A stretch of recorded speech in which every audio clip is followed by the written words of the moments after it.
Good morning, everybody. This is Nan Carmack with the Library of Virginia, with the Library Development and Networking Division. You guys have been so great about taking on the Dyslexia Friendly Librarian Challenge, and so grateful for that. There were, 170 odd of you that did it, so that is just great, and we thank you so much for taking the first steps in what we hope is a great inclusivity moment for Virginia Public Libraries and your role in that. So thank you, thank you, thank you. I have with me here today Rebecca Warner. Rebecca is the creator of, I have to say this slowly because I always get it wrong, pqbd.org and the Dyslexia Symbol. But certainly she's also first and foremost a parent of a child with dyslexia. Thus began her interest and advocacy for this learner population. So today we are going. This conference will now be recorded. Oh my, technology is always the best. Okay, so as I was saying, we are going to move forward into the agenda for today. And we're going to be talking about what is decoding dyslexia, what is a support group, what would be required of you or your library, what is PQBD, and then we'll have some times for Q&A. So that's what we'll be up to, and we'll just get right into it. So, Rebecca, tell me about what Decoding Dyslexia is. So, Decoding Dyslexia is a parent-led grassroots movement. It certainly doesn't mean that it's only parents. We have educators, we have families, grandparents. It's really a mission and a movement to raise awareness about dyslexia and to look at how dyslexia is addressed with policy in our schools in different parts of our culture, and to educate ourselves and to support one another to educate ourselves, because it's been far too long sort of a hidden, I don't even like to say disability, it's a learning difference, but it can rapidly become a disability when it is not addressed appropriately, especially with younger students. And so Decoding Dyslexia Virginia was about the 12th or 13th state to jump on to the national movement, where there is now a chapter in every state in America, as well as provinces in Canada. We're starting a chapter in Kenya. We're excited that it's taken off so well, and reminding folks, especially here in Virginia, we're not a nonprofit or an organization or a corporation. We're really a movement of concerned parents who are actually highly organized and structured with how we can make positive change for the dyslexic community. So Virginia jumped on board about 2012. It started to form. In 2013, we had leaders identified across the state who put effort into this, and it just builds every year, and it's super exciting and just a great group of people. That is cool. We have the Facebook group here linked, so let's take a look at that and see what we can see. It's always dangerous, isn't it? Changing your screen. And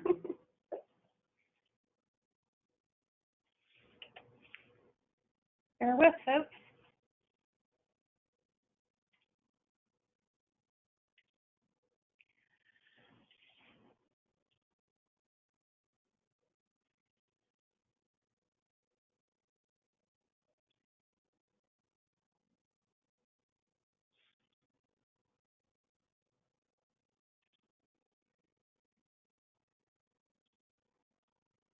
All right, there we go. That took a moment. So what we see here is the Virginia page, and it's, 5,792 people following it. Tell us about this. It's interesting.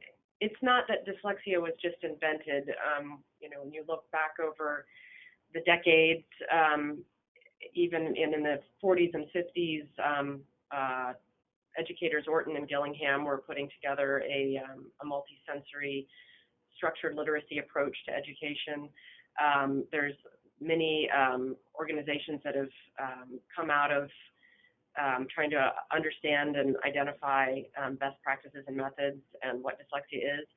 But Facebook comes along, and it's just been a fabulous way for us to communicate with each other. We don't have to do the pizza parties and bribe people into, getting action. And we can now, with push of a button, have conversations across the globe, really. It's not just in Virginia, but about what's going on and sharing our stories and what we do. And so we've really, we do have an update coming to our website, decodingdyslexiavirginia.com, but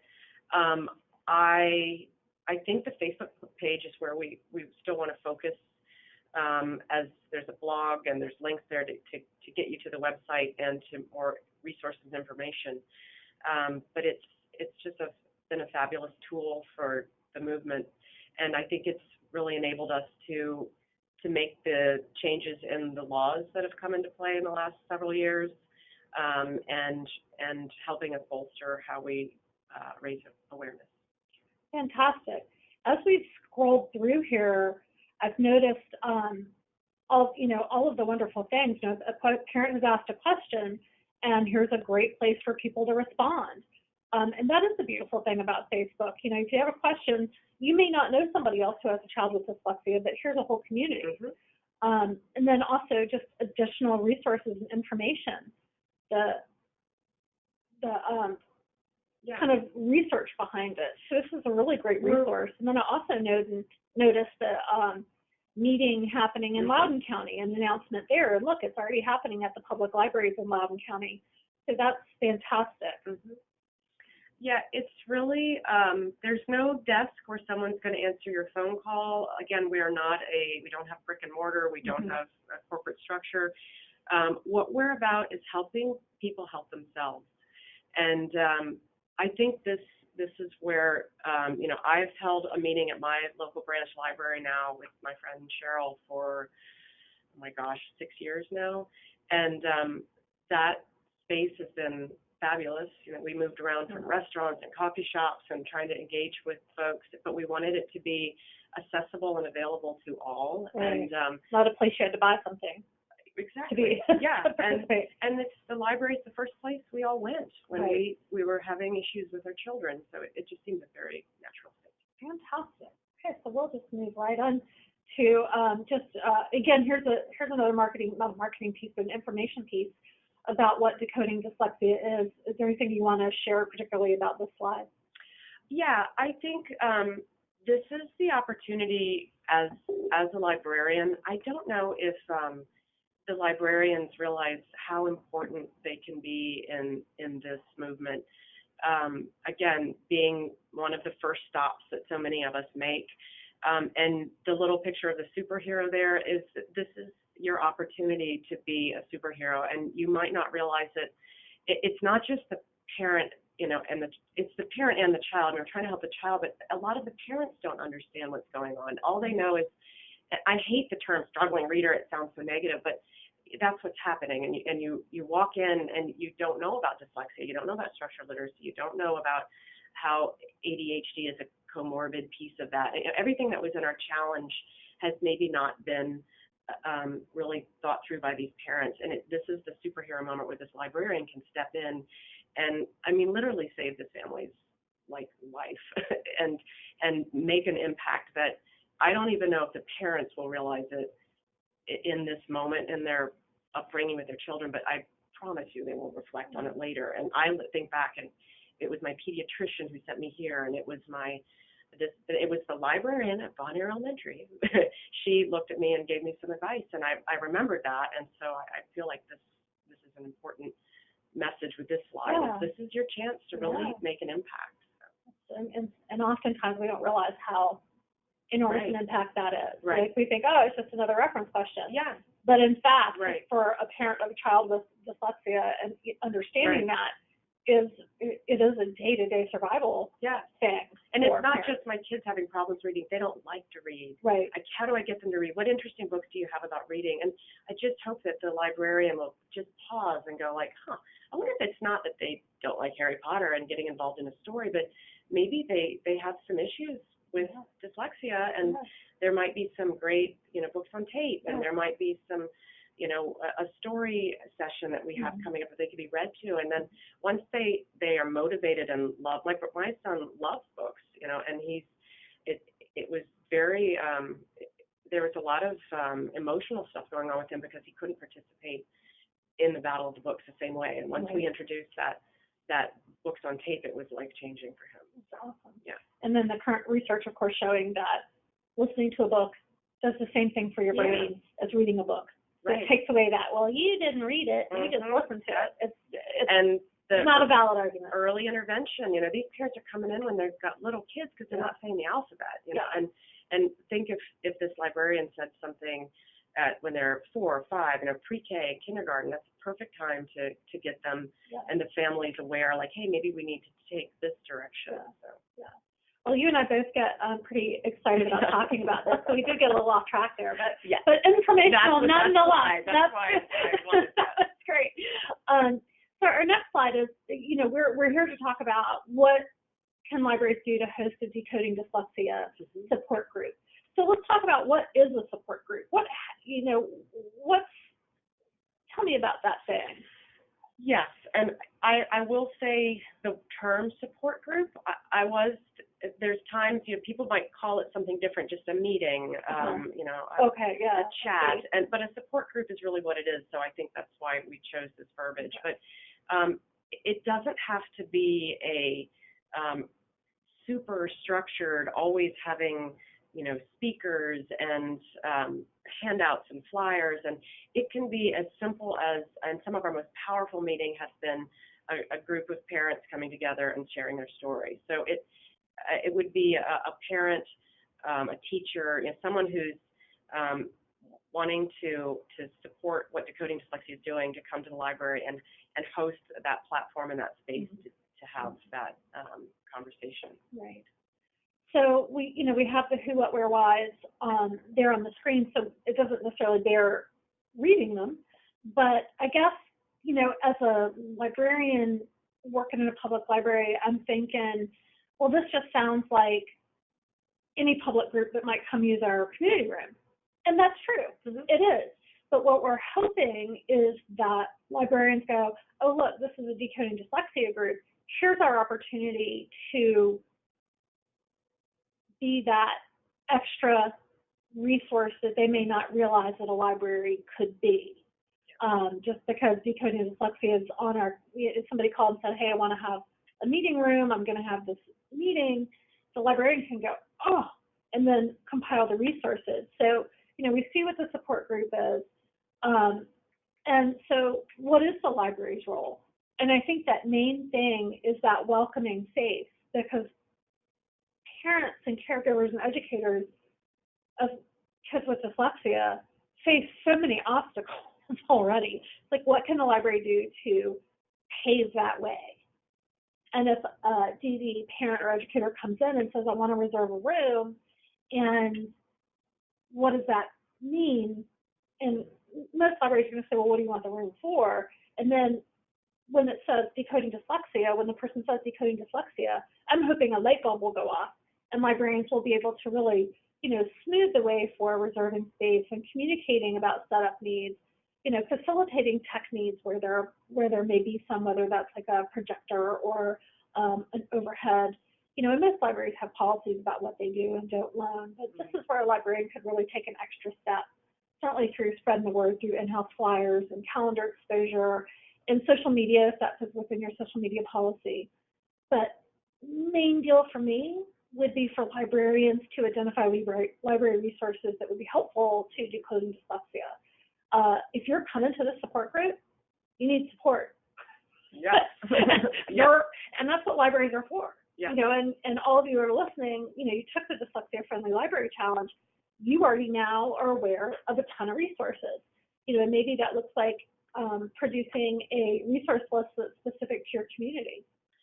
And I think also the big thing for the librarians to understand is that, as we disseminate this information through our Decoding Dyslexia community and invite people to do this, to remember the people that are coming in, like, I don't have letters behind my name. I'm not an educator. I'm not a speaker.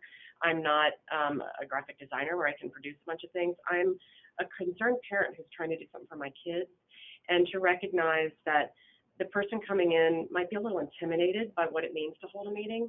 And I think we're going to do our piece with Decoding Dyslexia to share, like, topic ideas and how these meetings can be not only beneficial for the community but for the person holding them. I think for the librarian to realize that these are folks kind of coming to the library as a space to even increase their own awareness. So that's the person that's coming in. They're not a slick presenter. Yeah, they're going to have a lot of questions and maybe feel tentative about this content anyway, which does spur in my mind the fact that a librarian could be a presenter at a DD meeting saying, here's how to use the library in your quest for information. Here's how you can best ask us questions to help you research. I mean, librarians are, we do reference, which means, hey, ask us anything. We're going to see what we can do to find you the resources you need. I would love to hear that conversation where the parent comes in and says, my kid doesn't really like to read and he's struggling getting through the alphabet. And the librarian, as the conversation progresses, says, would you like to work with me to put together a support group? Maybe you meet some more people in the community that are having the same experience. It can be as simple as that. Like, introduce yourself, sit in a circle, and tell your story. And like I said, some of our most powerful meetings were people just having that aha moment in front of you. And it's very wow, and it's empowering. And just an interesting FYI, many of the participants that completed the Dyslexia Friendly Librarian Challenge shared that they were either dyslexic themselves or had a family member. And for me, that was a real wow moment that not only did these folks with dyslexia achieve this career and this body of work that's based on words and reading and books and all of the things that might be challenging or just unheard of for somebody with dyslexia, that they can really be such great role models for that and sharing their own stories. So that was just a really amazing observation for me when people were turning in their completion forms, that they said, oh yeah, I know, I've been through this. Well, statistically, if the 1 in 5 staff that comes out of Yale, some people say 1 in 7, then 30 or 40 of the librarians who took this challenge are dyslexic. And then they probably know somebody who is. Yes. Okay. So cool. So really, what is the library's role? Just be your awesome self. That's really I know. Be a lovely face. That's my favorite. Be your awesome librarianship person. That's just the biggest thing. Just knowing that the people coming to you might be a little fragile or confused, and that might need a little extra love. So Rebecca. Yeah. Tell me about PQBD. So, as a designer and an artist, when my son started on this journey, I created this symbol sort of as a talisman, and started sharing it with others, and soon came to realize that I think having that vehicle of art as a way to convey meaning and message and support what dyslexia advocates are trying to do could empower them, and it has, and it's really taken off in a way. Although I'm a jeweler and it started out where I was making a little pendant here and there, I think it's grown to be not just a product, but it's a design and a symbol with a message. It's when I created it, my son flipped letters. Not all dyslexics do this, but he was taking his P's and his B's, and so when I'd read his work, I had to not only figure out his spelling, but I had to figure out where the P, Q, B, and D were fitting into his face. So if you picture that center there, so that's the P. Yeah. That center is all the little sticks together. There's the Q. Yeah, you can sit there and draw. I can't do that very well. Here is the D. Yeah, very stylized. I mean, it's not like you're supposed to look at this and go, oh my gosh, there it is. Here's the B. But and I love it. It's worked. I feel like I want when people see that they go, oh, this is going to be something with dyslexia, and a librarian wearing that it will become a little bit more of a universal connection that people can make with that. Yeah, and we were talking earlier about sort of comparing it to the puzzle piece for the autism thing and how that took off in a similar way. So let's just go take a look at the PQBD site. Look, I'm getting better at saying that. Let me put my pointer back on. If you say it really fast. If you also go to dyslexiasymbol.com, you can okay. too. Okay, cool. Dyslexiasymbol.com. Okay. So here is, I love that you did that. You did a podcast with Jill Haynes at Hamner Library at Amelia, and we'll put that on a link on our page too. So you described that to me as a deeper dive into dyslexia as a reading challenge. Yeah. And the science behind it and all that good stuff. A little bit more about decoding dyslexia, more about, it's a bit personal about, more my story and how I got involved. Right. And so this website is really a great resource as well for dyslexia information. Look, guys, we have our own little part on their website now. And this is a living document. I mean, I see this as something that can change and morph. There's the bookmark that's on there. You just brought me one today. It's so cute. Would love to send some bookmarks to folks. Yeah. Another way to get the word out. That would be awesome. And just also, repeating the challenge here. And for those of you listening, we are going to continue keeping the challenge live. And, if you have colleagues who did not take the challenge and want to, they can. We were just having that big push for October as National Dyslexia Awareness Month. So it's still available. It's still on there. I'll show you the link again to remember. But also just wanted to acknowledge Rebecca's craft too, and look at all of the wonderful products. They're gorgeous. I love them so much. And I do like that it's sort of a secret little handshake. Yes. Because it's not only this PQBD symbol, but it's just a beautiful piece of jewelry. Well, I do love when I get together with my Decoding Dyslexia peeps. I feel like we're a little cult. Yes, so, secret handshake. So cool. So that is PQBD. Good job. Listen to me, getting it down. Okay, so we want to just take the next few minutes to invite anybody to have any questions for Rebecca that might be she might be able to answer. And also there is Rebecca's email address. If you guys want some bookmarks for your library, shoot her an email. And while we're waiting for any questions, I am going to remind you where the public can find this information too, and to where you can point them. So we did add this inclusive resources page to Find It Virginia. As you know, that's the public-facing site. And we are working on building this with all of our librarians who do assistive services in Virginia. So this is definitely a work in progress, just like Decoding Dyslexia. So we have the Deaf and Blind, the Talking Book Centers here. Here is the IDA's site that you guys visited to do your challenge. Here's Decoding Dyslexia's link. And again, this is where you can send parents or anybody asking. This is a great first step for that first referral. We do have on here hearing impairment, people with both, and then we are building this autism piece as well. So again, if you have a patron that stumbles on this, if they fill out this contact form, it'll come to me, and then I can refer them not only to more resources, but to you as a public library. So again, that's at finditvirginia.com. And that, the website that we're in the building phase, I think I said it was a .com, it's a .org. DecodingDyslexiaVirginia.org. Okay. Well, I'm not really seeing any questions. Rebecca, do you have any last thoughts you'd like to share with the librarians?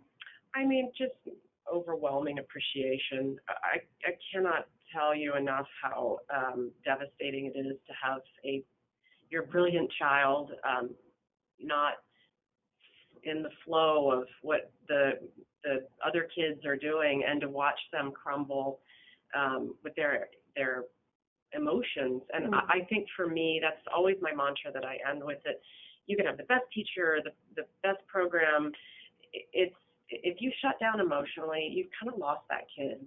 And I think, again, I think the libraries as a space outside of school, and as a space where you can really connect with families, parents who are trying to help these kids, but also with the kids themselves, that's really powerful and so appreciated. And I speak for the parents who don't even know this. They just think they've been told that their child is not smart, and they believe that, and they trust that the right things are being done, and they're not. So it just me repeat. So thank you for helping us. Yeah.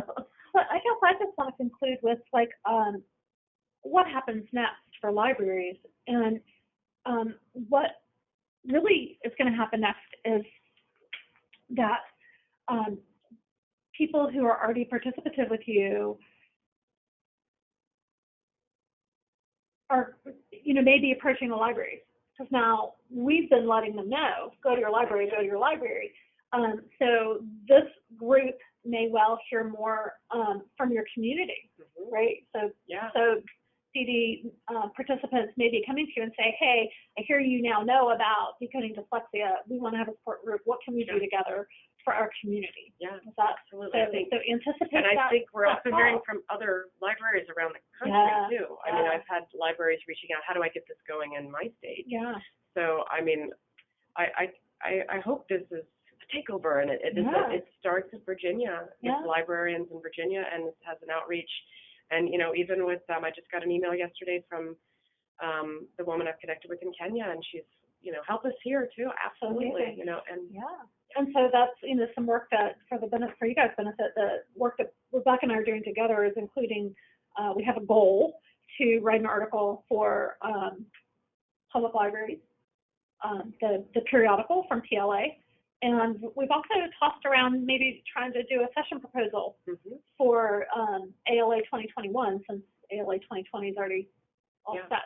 So anyway, so Kayla has commented that she just wanted to chime in that she didn't recognize the connection between the Talking Book Center services being available for those with dyslexia. Yes, I didn't know that either, Kayla. And then in talking to some of our Talking Book coordinators, they were like, yeah, if you get a piece of paper from someone saying this child is diagnosed with dyslexia, or you yourself as a librarian/educator make that determination, they are eligible for Talking Book services. And that is a huge asset, having so many more materials made available to you through the Talking Book Centers. So yeah, that's a really good point, Kayla. Reading impairment isn't just about the physical quality of your eyes. Right. Yeah. Right. Yeah, this is not a visual issue, it's neurobiological. Yes, neurobiological. That is a word I shall endeavor to add to my vocabulary. It weren't there 10 years ago. Awesome. All right, well, everybody, thank you so much for joining us. This has been a great half hour, and really looking forward to your contributions and your ideas about how not only can we continue to support the dyslexic community, but also including all disabilities in what we can do in our awareness and inclusion of them in library services. We are that place in the community that is viewed as trusted, as demonstrated by that Pew Research Center survey. We also are equipped to know what's happening, but be informal and casual and not a scary place to be. So I thank you all so much for being with us. And I'm not sure why my slides did that, but hey, what a weird way to end.